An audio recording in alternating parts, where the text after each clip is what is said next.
All right, all right, all right, all right. So I hope you guys can see me. This is my boys, Dennis and Roman, and we are just having a conversation. And I want you to, first of all you fathers out there, um, Father's Day is coming up on Sunday, and I think, boys, you want to tell them what we were just talking about? We're talking about Greek gods and those sort of things. Okay.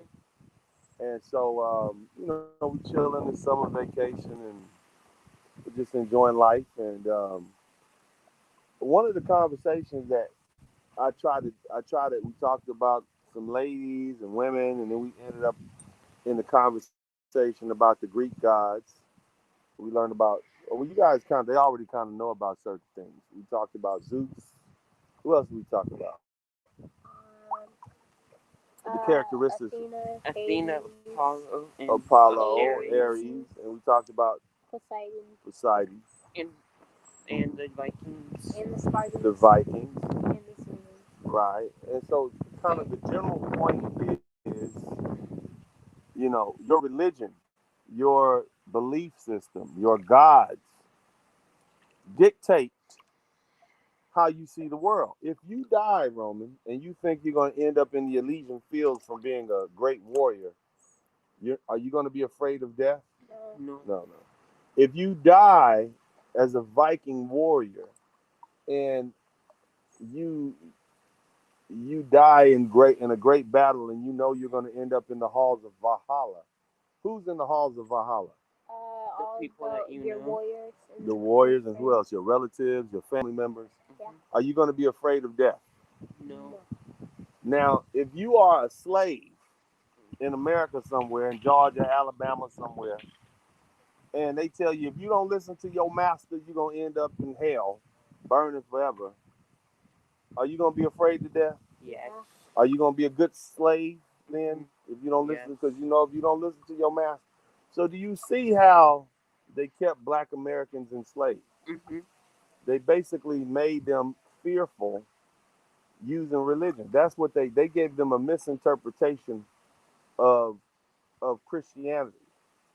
Now see, the Bible that I read, the King James version of the Bible that I read, says that God, the Most High, is coming back. Jesus is coming back with a sword to kill the evil people, to kill the unjust.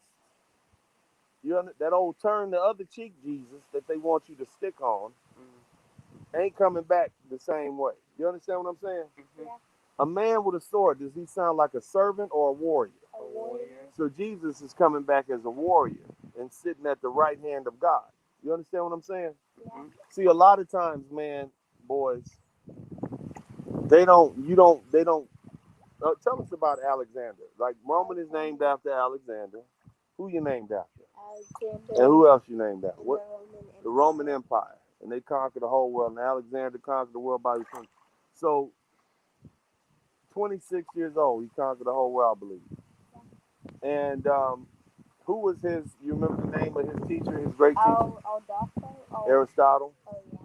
One of them, great philosopher. I might be incorrect about the name, but he had a great philosopher as a teacher. And so, what's the benefit, Roman, of having somebody explain to you life at a young age? You won't be afraid of death. You won't be afraid of death. You'll be prepared for stuff. Yeah. Right. For a lot of things. It's almost like you know what's gonna happen. Mm-hmm. Like you can read, you can tell the future. You see what I mean? Yeah. So the boys and I are sitting here. We just sitting up and we explain. I'm talking to them about Greek philosophy, and I'm explaining to them the characteristics. Okay, let's, for example, right? Ares, the god of war. Tell us about his characteristics. He was impatient, Impatient. What else? arrogant. Egotistical.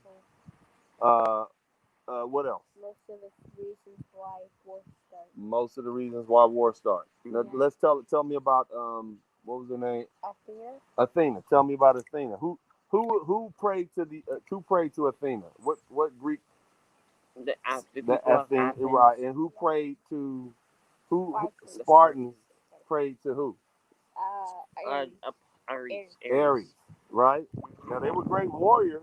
We get that, but they were never on the level of the Athenians, right? Yeah. So Athena was. Tell us about her characteristics.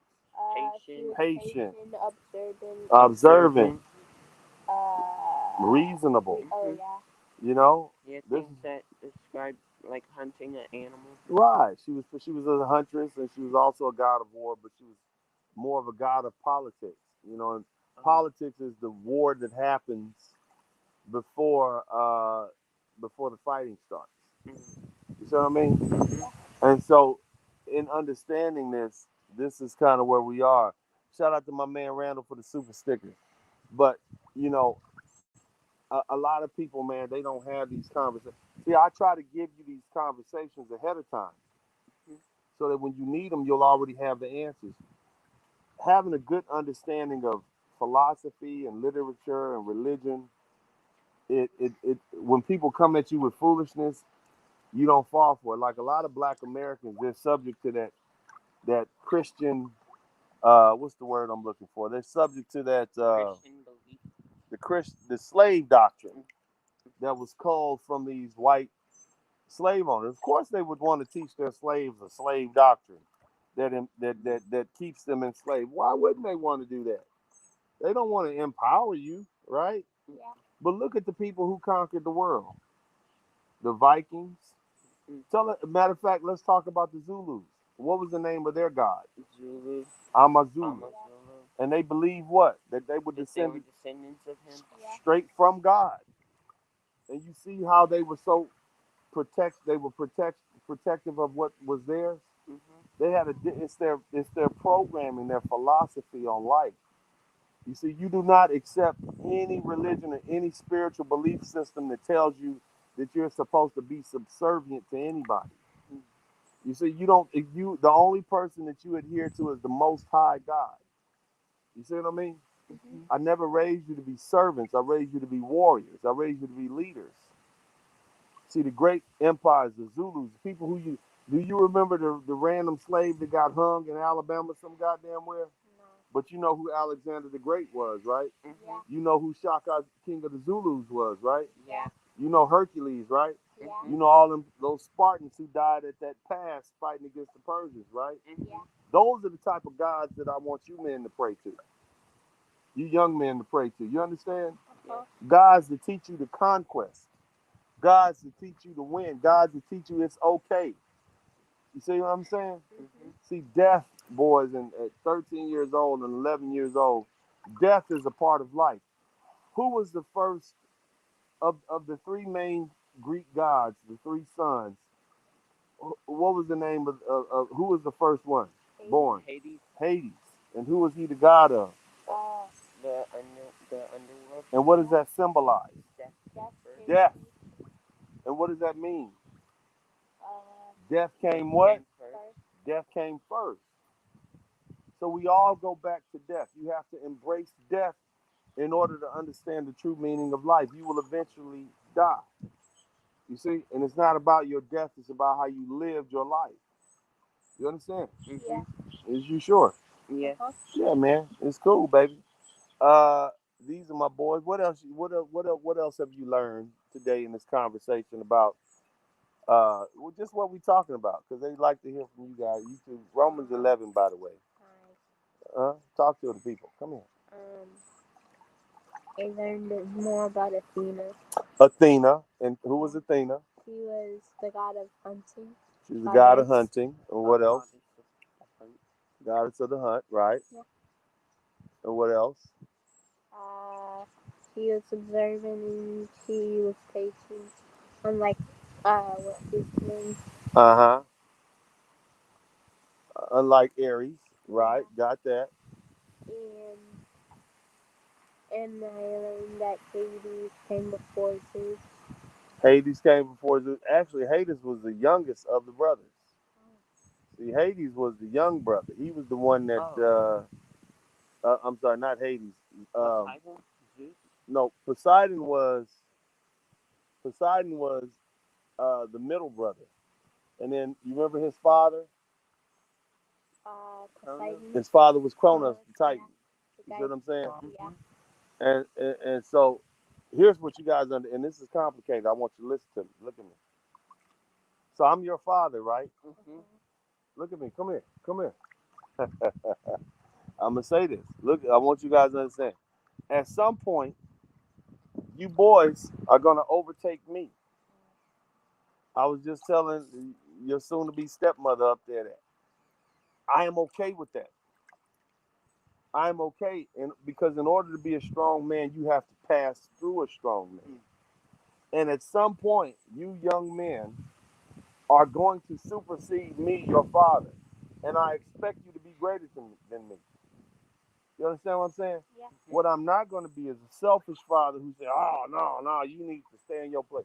I expect you boys to supersede me in all things, in physicality, intelligence, accomplishment, success.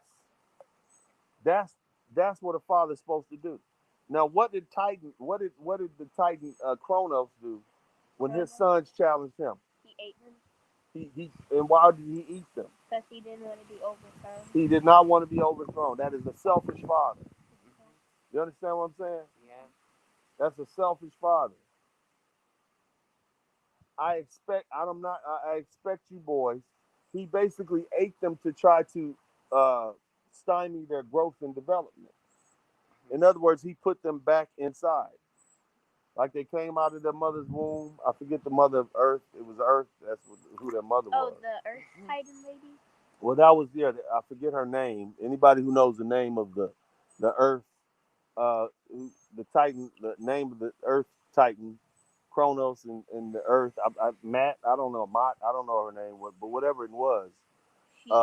She made him eat a rock, and he thought it was. Well, she thought it was Zeus. Okay, Oh. but what the whole point of that story is that she was trying to, he was trying to stymie their growth, and so they took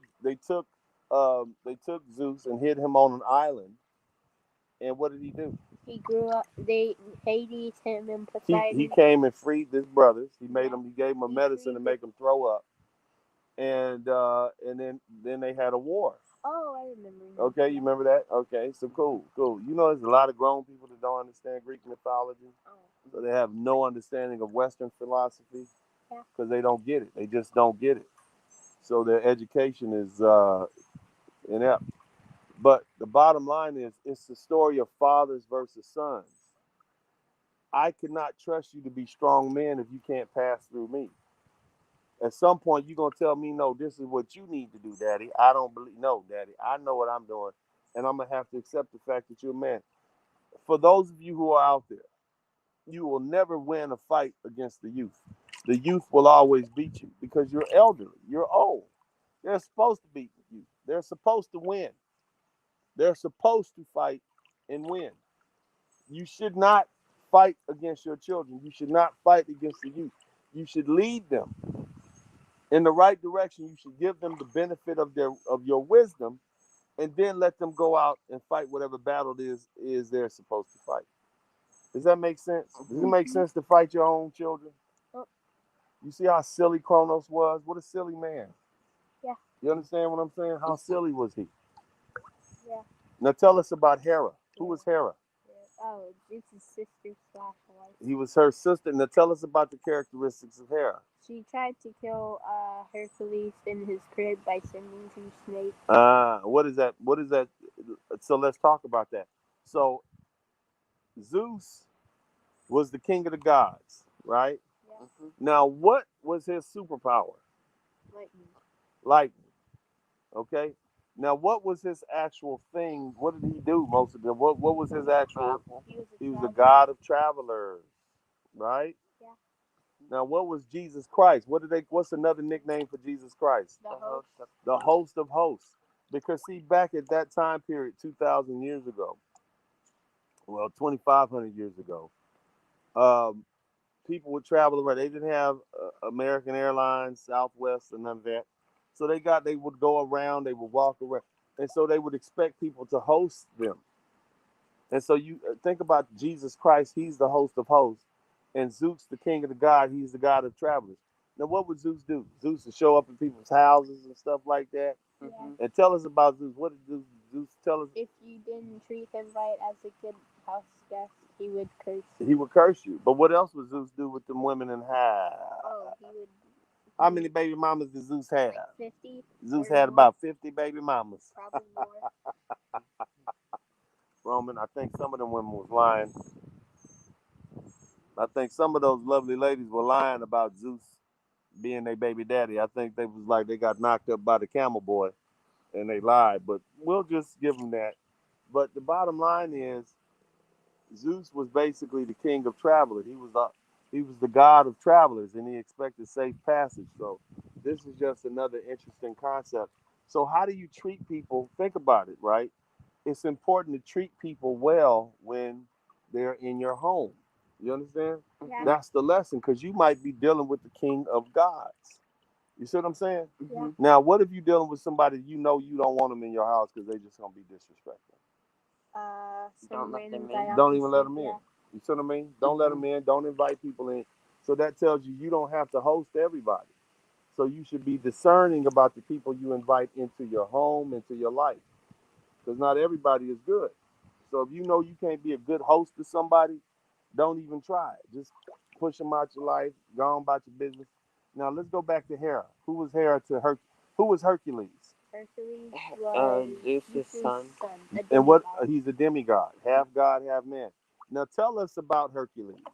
Tell us what happened to Hercules to send Yeah. him on his 12 labors.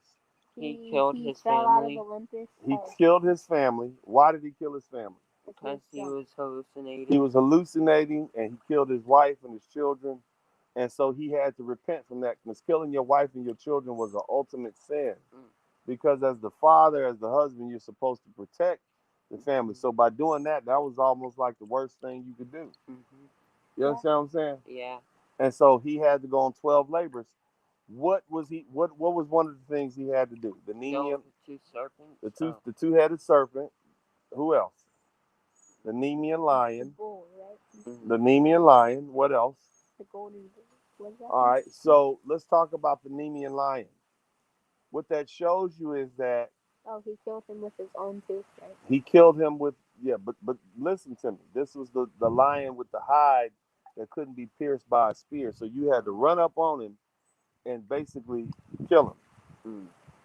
But this was brute force and brute strength. So Hercules, the hero, had to go and destroy the brute force. Now, what you got to understand is that Greek mythology and all the mythologies, when you really begin to understand religion, is basically man trying to learn to subdue himself. So the Nemean lion represented the brute force, the brutish force within man. So Hercules had to go and do what? He had to destroy the brute force within himself. Yeah. You see what I'm saying? Yeah. And that is a simple. That is. The guy in the front. What do you? We don't need. Don't worry about the comments, son. Don't worry about the comments. What are you trying to say? He said that Hera told Hercules to do it. No, that. Okay, so don't pay attention to the comments. We're talking about. Let's stay focused. The 12 labors of Hercules to redeem himself. Brute force. The Nemean lion represented brute force, and he had to overcome that within himself. That is a story of man overcoming the brutishness of themselves. So in destroying the Nemean lion, who damn near impossible to kill in man because he had that hide. You see what I'm saying? Yeah. Yeah. means he had to go out and put hands on him and kill him. And so he conquered that lady. What do you think the serpent represents? What does the serpent represent? Somebody who you can't trust. Somebody you can't trust. So if you got a two-headed serpent, you doubly can't trust him. And he had to go out and kill that too. Yeah. You see what I'm saying? And if you go through the 12 labors of Hercules, you can kind of understand the fight that man has through his life. You gotta destroy the serpent within. You gotta destroy that brutish nature in order to reach that higher power, in order to reach your higher self. Now, Jesus Christ, we Christians and we study Jesus Christ.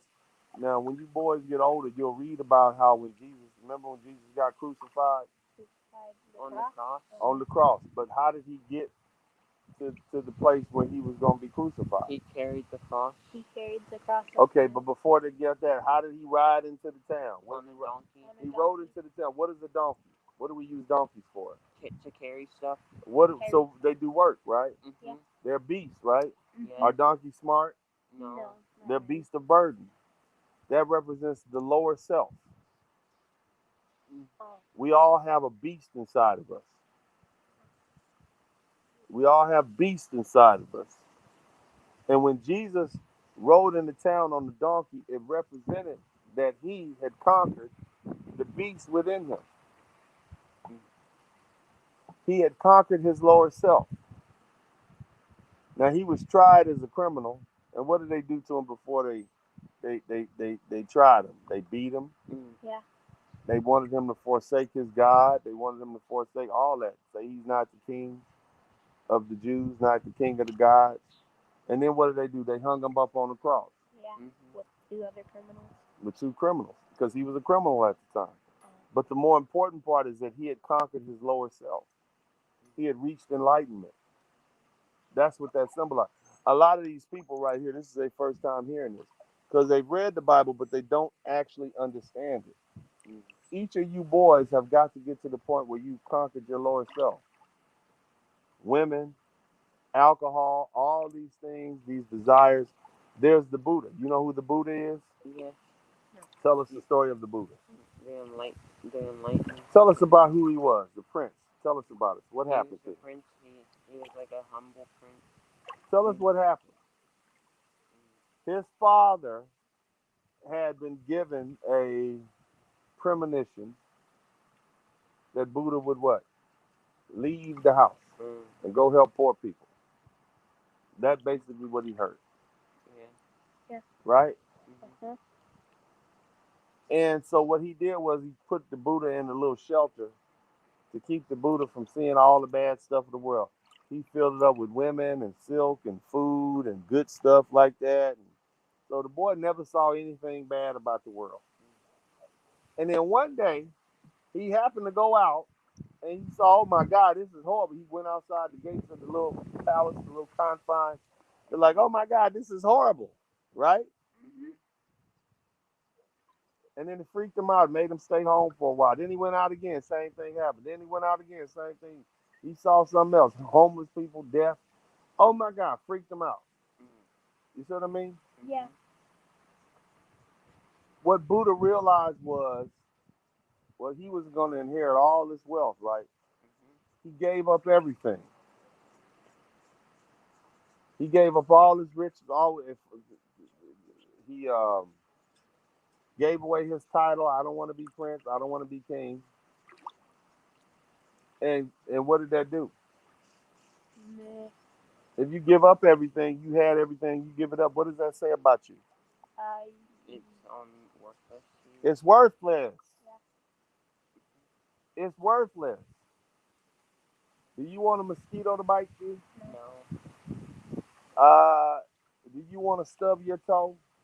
No. That means you gave up desire for that, right? Mm-hmm. It's not worth it to you. Matter of fact, it's painful. So what Buddha shows us is that the way to reach enlightenment is to give up desire. What is desire? It's the wanting and the longing for things. You understand what I'm saying? Yeah. Jesus Christ showed us the same thing. On the night before he died, What did he do? Did you know the story Yeah. of him? Who came to Yeah. visit him? His 12 disciples. No, The you guy, were, there was the person that betrayed him, right? that was Judas. Who came to visit Jesus on the night before he died? Satan himself. Oh. And guess what Satan offered Jesus? Oh. Riches and gold. He gave what? Eternal life. He gave him. He offered Jesus. Tell the people. King.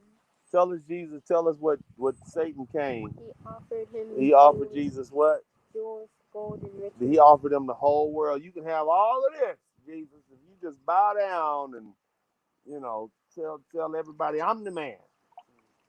And what did Jesus say? No. What does the man gain if he what is the gain in the whole world if he loses his soul? Yeah.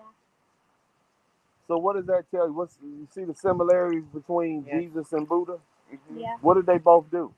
They gave up everything. They gave up everything. So they were absent of desire for everything outside of what God wants for them. You see the similarities? Yeah. And so that allowed them to reach enlightenment, a higher state. That's what we're talking about. My man said, God, I'm going counselor is 5K trust. Somebody wanted. Counselor is 5K trust set up and 1K consultation fee is still available. I do a consultation fee. Hit me up at sperlingdennis at gmail.com. That's how you would do that. Let me put this up here. I'll put the email up. If you do a consultation, that's how you would do that. There you go. That's if you want to do a consultation, sperlingdennis at gmail.com. But let's continue this conversation because we got Father's Day coming up, family. And these are the type of conversations you should be having with your son. Because what it does is it helps them have a better understanding of the world so that it won't be a mystery to them. But got them going. If you want to do a consultation, hit me up at sperlingdennis at gmail.com and then we'll talk about the trust funds and whatnot. I'll definitely put you in with some good people that'll get a trust fund for you. But we got to see what you got going on. But I want to continue this conversation. Okay, so do, do you understand now why you can't put women and money and cars and things like that before your salvation? Yes. What do you think? Tell me what you think, because all of them are saying the same stuff. What are your thoughts? Let's talk. You shouldn't put anybody on a pedestal except God. Except the Most High God. Yeah. All the great philosophies said the same thing. All the great successful societies had. Do you understand why we even have religion in the first place? To explain how the world works. Okay, so I want you to understand something. You got the law, and then you got morality. At one time, slavery was legal, but it was still immoral. Yeah. That's that. Immoral means it goes against what's right and what's wrong. Sometimes the law will let you do illegal stuff. Gambling is legal. Yeah. It's legal, but it's still wrong. Yeah. You see what I mean? Mm-hmm.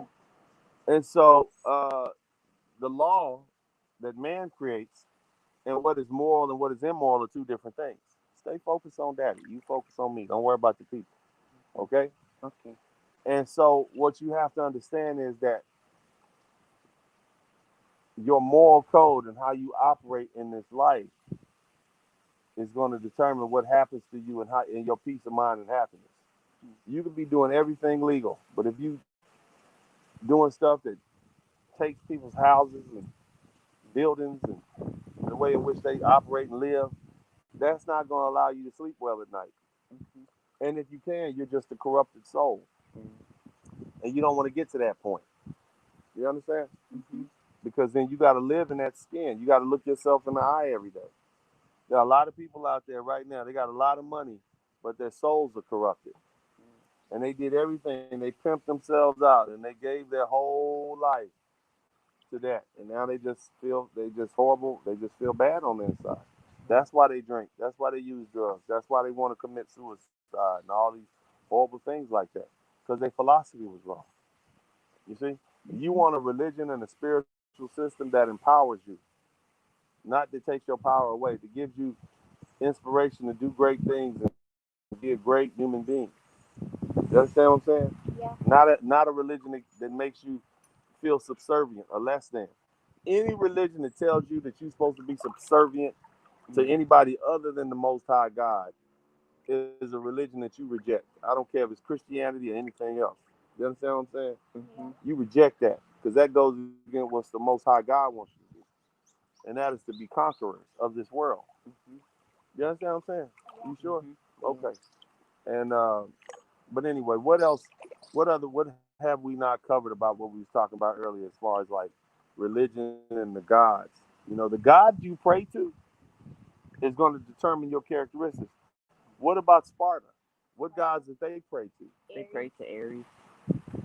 And you see what they did in that. I mean, we watched the movie The 300, Mm-hmm. and that was related to the pass of Thermopylae, where they say hundreds of thousands of Persians came, and there was actually 300 Spartans and about 1,000 Greek soldiers who basically were artisans and craftsmen, farmers, and whatnot. Mm-hmm. But those 300 men were soldiers. They were the elite guard for the king at the time. Now, Sparta had two kings.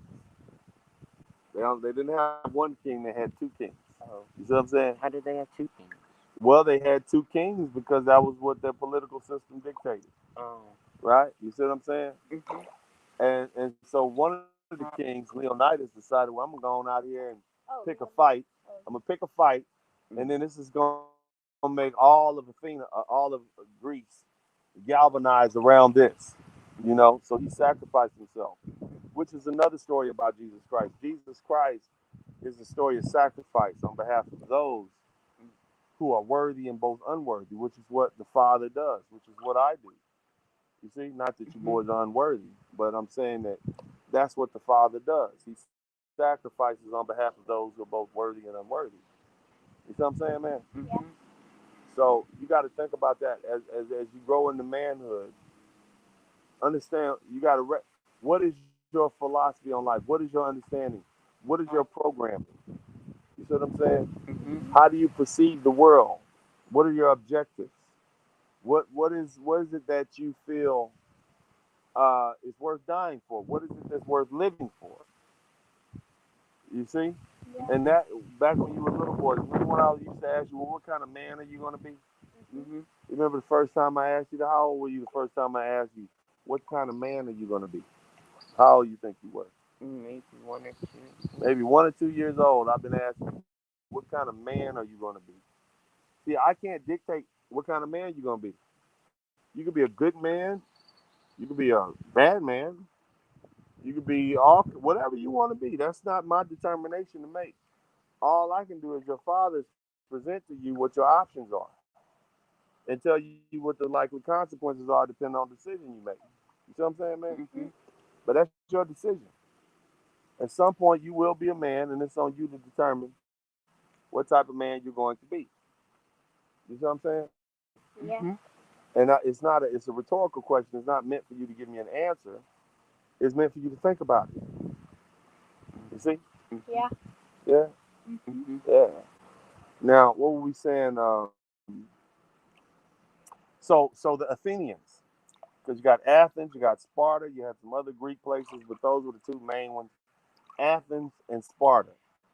Who tell us about Athens? Athens. Oh, they Tell prayed. us about Athena. Athena. She was She was praising, the goddess. observing, She was the goddess of the hunt. She was the goddess of the hunt, and tell us about her characteristics. patient, observant, reasoning. Uh huh. Now, isn't it interesting that they say that Athens is the location where Western society, a democracy began? They had a Senate. In other words, the Senate had Congress. In other words, they didn't just have a dictator tell this is what the hell we gonna do today. They had a group of learned men who got around and made decisions about what was best for the community. They were reasonable men. You see, Mm-hmm. they used reason and logic as opposed to Sparta, which says what? We're gonna kick your butt. You see what I'm saying? Mm-hmm. But these are the things. You know, these are the things that this is when you actually read the literature and when you read it and you truly understand it, whether it's the Bible, the great stories in the Bible, whether it's Greek literature, whatever it is, even African uh, uh, uh, stories. When you read that, you have a better understanding of the world. Because see, you know, history doesn't repeat each other, but it mimics. You see what I'm saying? Yeah.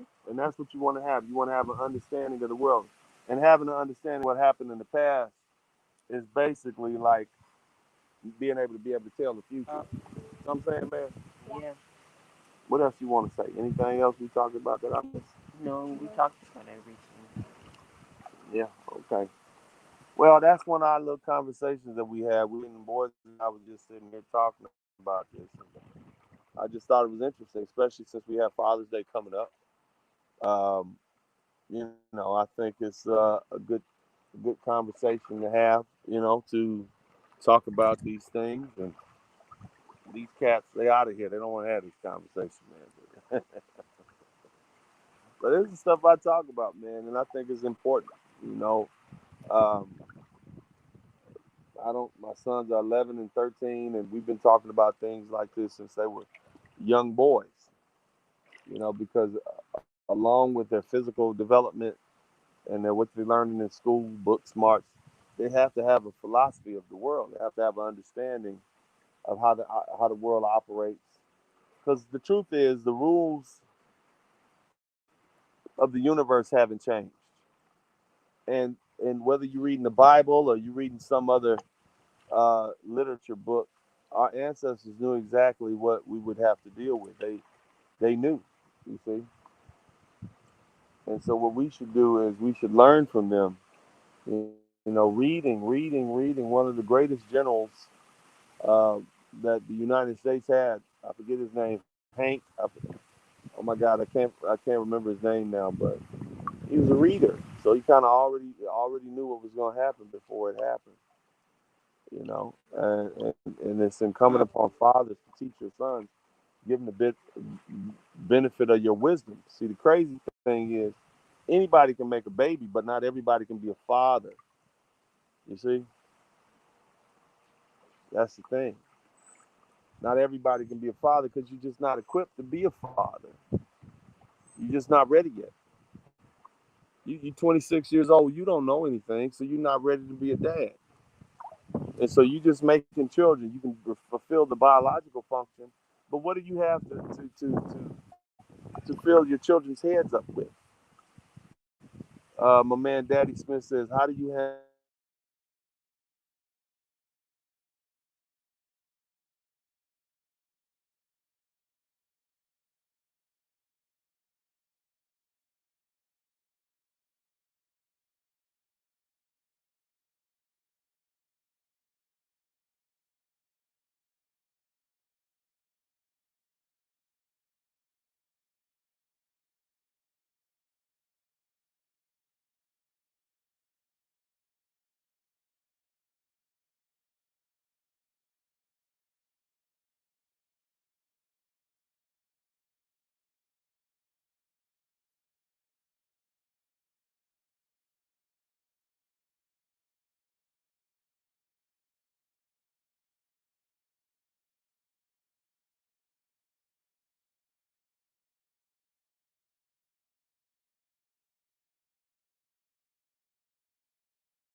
man. You, you gotta fight.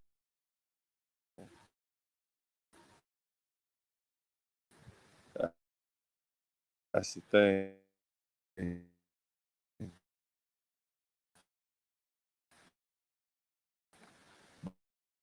But my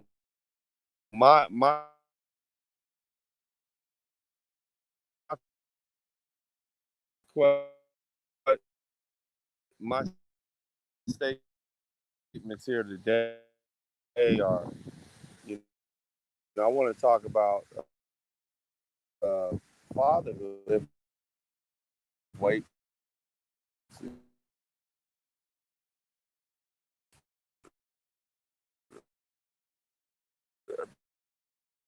you can't hear me. That's terrible.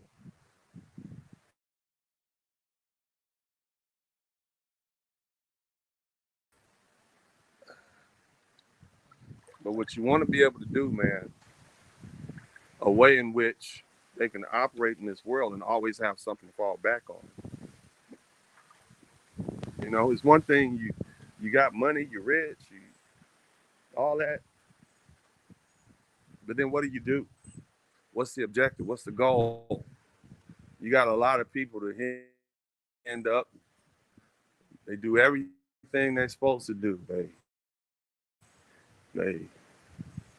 they get the money, they get everything, and then they end up lost. They end up lost because nobody has actually explained to them the whole purpose of life. They don't have a really good understanding of it, and so that presents a problem to them. So what I try to do with my sons,